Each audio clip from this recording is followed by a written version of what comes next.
ప్రభు అయినటువంటి యేసుక్రీస్తు నామానికి స్తోత్రాలు. అందరికీ ప్రైజ్ అలాడ్.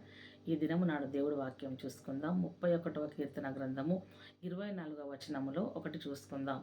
యెహోవా కొరకు కనిపెట్టుకుని వారలారా, మీరందరూ మనసున ధైర్యము వహించి నిబ్బరముగా ఉండండి అంటున్నారు. ఎవరంటున్నారు ఈ మాట అంటే దావీదు గారు అంటున్నారు. దావీదు గారు ఎన్నో ఇరుకులలో, ఇబ్బందులలో, శ్రమలలో ఉన్నప్పటికీ అతను యెహోవా అందరినీ రక్షించువాడు, సురక్షితంగా కాపాడువాడనేది రుచి చూశాడమే కాదు, ఆయన జీవితంలో అది కలుగజేస్తాడు దేవుడని విశ్వసించిన దావీదు రాజు అంటున్నాడు అక్కడ, యెహోవా కొరకు కనిపెట్టుకొని వారలారా, మీరందరూ మనసులో ధైర్యం తెచ్చుకోండి, మీరు అధైర్యపడద్దు, మిమ్మల్ని దేవుడు విడిపిస్తాడు, దేవుడు రక్షిస్తాడు. మిమ్మల్ని దేని కొరకు మీరు ఎదురు చూస్తున్నారు, ఆ ఎదురు చూస్తున్న దాన్ని ఒక్కసారి దేవుడి సన్నిధిలో మీరు జ్ఞాపకం చేయండి. దేవుడే సహాయపడతాడు మీకు.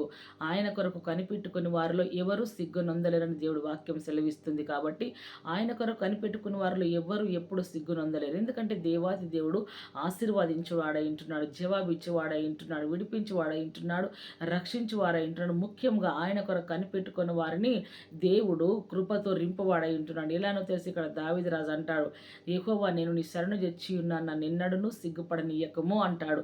ఆయన శరణు వచ్చిన వారిలో ఎవ్వరూ కూడా సిగ్గుపడలేరు. కాబట్టి ఆ విధంగా అడుగుతున్నాడు. అడగడమే కాదు, ఇక్కడ అంటాడు ఏమని, ప్రాకారంగా ఇల్లుగా ఉండు, నాకు ప్రాకారము గల ఇల్లుగా ఉండు, నీవే నాకు కొండ కోటగా ఉండండి ప్రభువా అని అడుగుతున్నాడు. నీ నామమును బట్టి నాకు త్రోవ చూపండి, నాకు ఆశ్రయ దుర్గము నీవే అంటున్నాడు. ఎందుకు అంటున్నాడు అన్నట్టు మాటలన్నీ దావీదు రాజుకు ఉన్న ఇబ్బందులలో, ఇరుకులలో దావీదు రాజు దేవుని బ్రతిమిలాడుకుంటున్నాడు. దేవా నీవే నా ఆశ్రయము, నీవు నాకు ప్రాకారం గల ఇల్లుగా ఉండండి, నన్ను సిగ్గుపరచకండి, నా కొండ కోట నీవే, నీ నామమును బట్టి నాకు త్రోవ చూపి నాకు నీవు ఆశ్రయ దుర్గముగా ఉండు ప్రభువా అని దేవాది దేవుణ్ణి వేడుకుంటున్నాడు. నీ శత్రువుల చేత నన్ను చెరపట్టలేదు, నీవు శత్రువుల చేత నన్ను చెరపట్టలేదు ప్రభువా.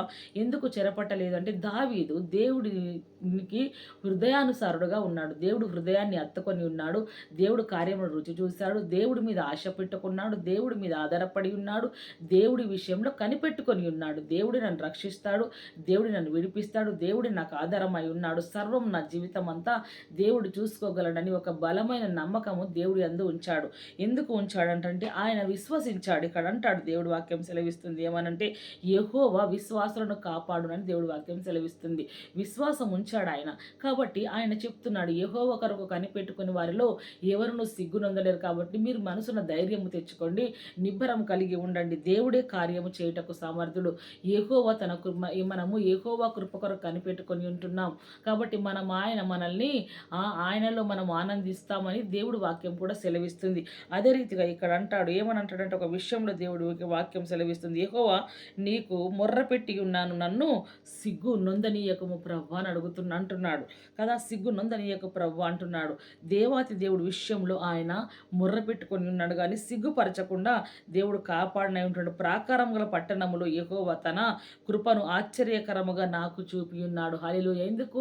ఈ దేవాతి దేవుడి మీద దావీదు ఆశ పెట్టుకొని ఉన్నాడు కాబట్టి దేవుడి కృపనట ఎక్కడనట, ప్రాకారము గల పట్టణములో యెహోవా తన కృపను ఆశ్చర్యకరముగా నాకు చూపి ఉన్నాడు అంటున్నాడు. ఆశ్చర్యకరమైన కార్యములు చేసేది అవునా, ఇలా జరిగిందా, ఇలా విడిపించాడా, దావీదును సింహం నోటి నుంచి తప్పించుటకు శక్తినిచ్చాడా, దావీదును సౌలు చేతి నుంచి తప్పించాడా, శత్రువుల చేతి నుంచి తప్పించాడా, ఆశ్చర్యకరమైన కార్యములు చేశాడా అనే రీతిగా దేవాతి దేవుడు దావీదులా కార్యం చేసినట్లు మనం చూస్తున్నాం. కాబట్టి ఇక్కడ మరొక మాట చూసుకున్నట్లయితే దేవుడు వాక్యం సెలవిస్తుంది ఏమనంటే, నరుల ఎదుట నిన్ను ఆశ్రయించు వారి నిమిత్తము నీవు సిద్ధపరిచిన మేలు ఎంతో గొప్పది. ఎవరి ఎదుట? నరుల ఎదుట దేవుణ్ణి ఆశ్రయించిన వారికి దేవుడు సిద్ధపరిచిన మేలట ఎంతో గొప్పది. అంటే నరుల ఎడల ఎవరి దగ్గర అంటున్నాడు ఇక్కడ మాట అంటే నరుల ఎదుట అంటున్నాడు. మనుషులందరి ఎదుట దేవుణ్ణి ఆశ్రయించాలి, నీవే దిక్కు అని అనాలి. నీవే ఉన్నావు అన్నప్పుడు దేవుడు ఏం చేస్తాడు? నా ప్రజలందరి ఎదుట నేను చేసే అద్భుత కార్యములను వివరించారు, గొప్ప కార్యములు నేను చేయబడినని నన్ను నమ్మారు, వీరందరి ముందు నన్ను నమ్మారు, నన్ను విశ్వసించారు, నేను నిజమైన దేవుడిని ప్రకటిస్తూ వారు ఒప్పుకుంటూ ప్రకటిస్తున్నారు. కాబట్టి నేను ఈ కార్యము చేయనై ఉంటాను, చేస్తేనే నేను దేవుడను కదా అని కూడా దేవుడు కూడా అనుకుంటాడు. వారి మధ్యలో నేను దేవుడుగా కనపరుచుకుంటాను కదా అని అనుకొని దేవుడు కార్యం చేయనంటున్నాడు. కాబట్టి ఒకరు కనిపెట్టుకున్న వారిలో ఎవరు సిగ్గునందరు. ఇప్పటి నుండి దేవుడు ఎందుకు కనిపెట్టుటకు దేవుడు మన కృప అనుగ్రహించును గాక. ఇటు మాటలు దేవుడు మన ఆత్మలను దీవించి ఆశీర్వదించును గాక. Praise the Lord. ఆమేన్.